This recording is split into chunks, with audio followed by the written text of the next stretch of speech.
రిషి అంత ఈజీగా వెళ్ళిపోయే రకం కాదు.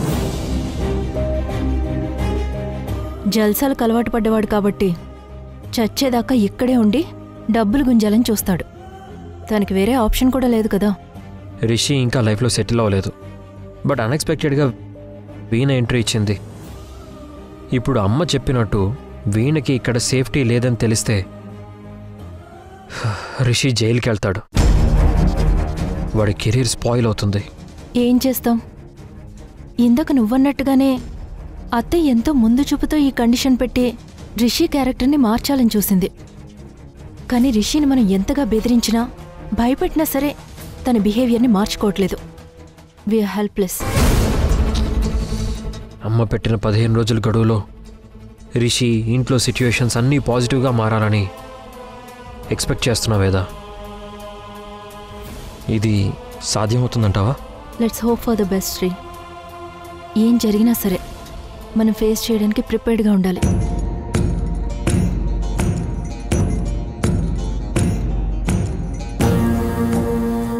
ఓవర్ థింకింగ్ చేయకు, రెస్ట్ తీసుకో.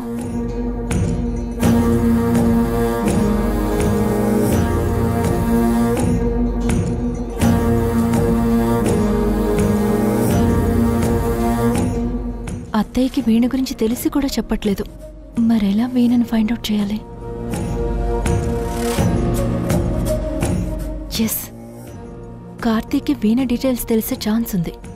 తన్నడిగి తెలుసుకోవాలి.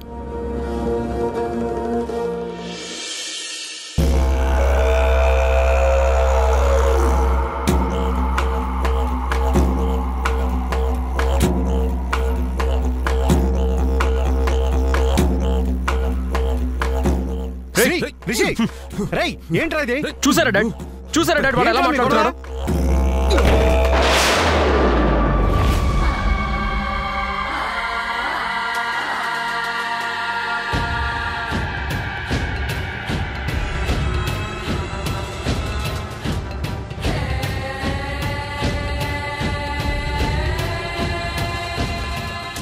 ఈ సరస్వతి భార్యల ఇంటి పనులు చేసుకోకుండా ఆస్తి తన పేరు మీద ఉండేసరికి పెత్తనాలు చేయాలని చూస్తుంది.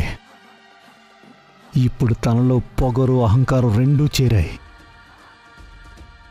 అందుకే నన్ను కమాండ్ చేస్తూ కండిషన్ పెట్టింది. ఆ కండిషన్లో నీ ఫెయిల్ అయితే ఆస్తి మొత్తం వీణ పేరు మీద రాస్తానని బ్లాక్మెయిల్ చేస్తుందా?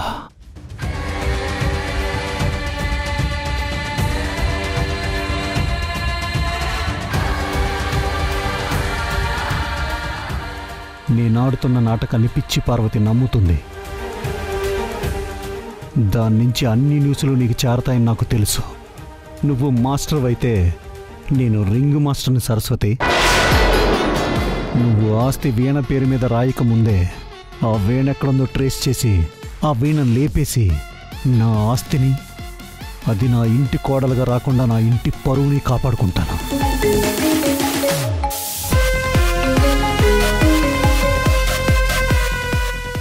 ఇన్ఫర్మేషన్ తెలిసిందా? Yes sir. మేడం గారి నెంబర్ కాల్స్ అన్ని ట్రాక్ చేస్తే మేడం గారు కాల్ చేసిన నెంబర్స్ అన్ని శాంతమ్మ ఇంటి ఏరియా నుంచే వచ్చాయి సార్. ఖచ్చితంగా వీణ కూడా శాంతమ్మ ఇంట్లోనే ఉండుంటుంది సార్.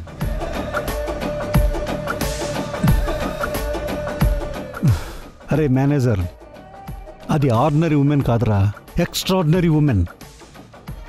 అంత ఈజీగా శాంతమ్మ ఇంట్లో వీణని దాచదు. ఏదో సీక్రెట్ ప్లేస్లో దాచిపెట్టుంటుంది.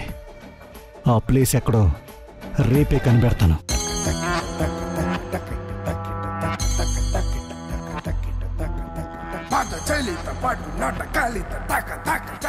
రేపు కలవాలి.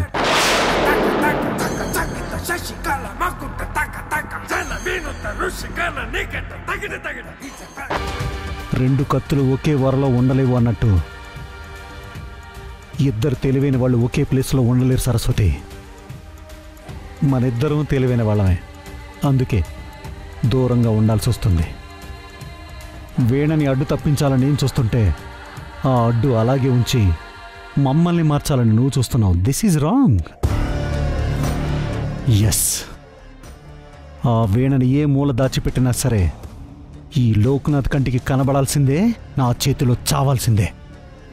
నేనిచ్చే ట్విస్ట్కి నువ్వు విలవిలలాడాల్సిందే.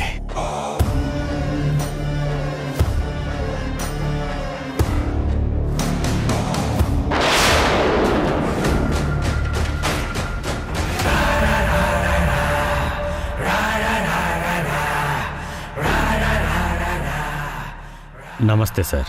నమస్తే. కలవాలన్నారు, దేని గురించి సార్? ఆ రోజు మిస్ అయిన టార్గెట్ వీడితో కంప్లీట్ చేద్దాం.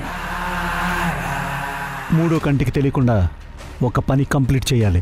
100% కంప్లీట్ చేస్తాను సార్. తప్పకుండా డీటెయిల్స్ చెప్పండి.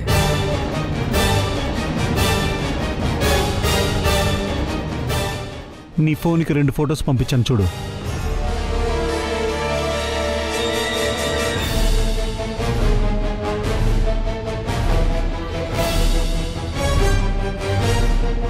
ఓకే సార్, పని పూర్తయిన తర్వాత మీకు ఫోన్ చేస్తాను.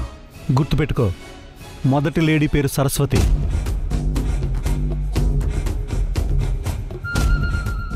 తను చాలా డేంజర్. మనిషి నీడని చూసి వాడి క్యారెక్టర్ ఏంటో చెప్పగలిగే కెపాసిటీ ఉన్న మనిషి. 2వ ఫోటోలో ఉన్న అమ్మాయి పేరు వీణ. తనే మన టార్గెట్. తనని దాచిపెట్టిన ప్లేస్ని కనిపెట్టి లేపేయాలి. ఈ దాసు కమిట్ అయిన ఏ పనైనా ఇంతవరకు ఫెయిల్ అవ్వలేదు. ఆ వీణను లేపేస్తాను సార్. ఇది అడ్వాన్స్. పని కంప్లీట్ అయ్యాక నువ్వు ఊహించిన దానికంటే ఎక్కువ అమౌంట్ ఇస్తాను. ఓకే సార్, వస్తాను.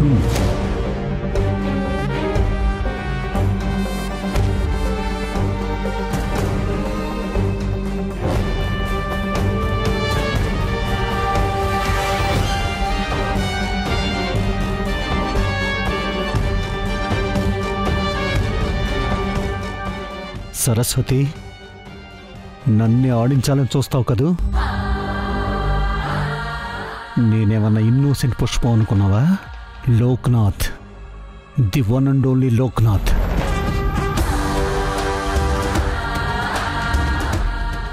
నన్నే ఛాలెంజ్ చేసి వార్నింగ్ ఇచ్చావు కదా? ఏంటే 15 రోజుల్లోగా మా బిహేవియర్ మార్చుకోవాలా? ఆ వీణ తిరిగి వచ్చిన తర్వాత సెక్యూరిటీ గార్డ్లాగా దాని వెంట తిరగాల? మేము నిన్ను నమ్మించలేకపోతే జైలుకు పంపిస్తావా? సింహం 2 అడుగులు వెనక్కి వేసిందంటే అది ఓడిపోయినట్టు కాదు. రెట్టించిన పవర్తో మళ్ళీ ముందుకు జంప్ చేయడానికి, దాని పంజాన్ని శత్రువు గుండెల్లో బలంగా దించటానికి.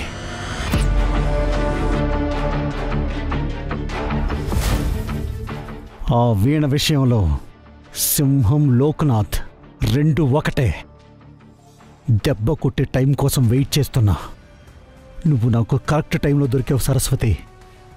ఇప్పుడు వీణ నీ హ్యాండ్ ఓవర్లో ఉంది కాబట్టి దానికి ఏం జరిగిన నీదే బాధ్యత.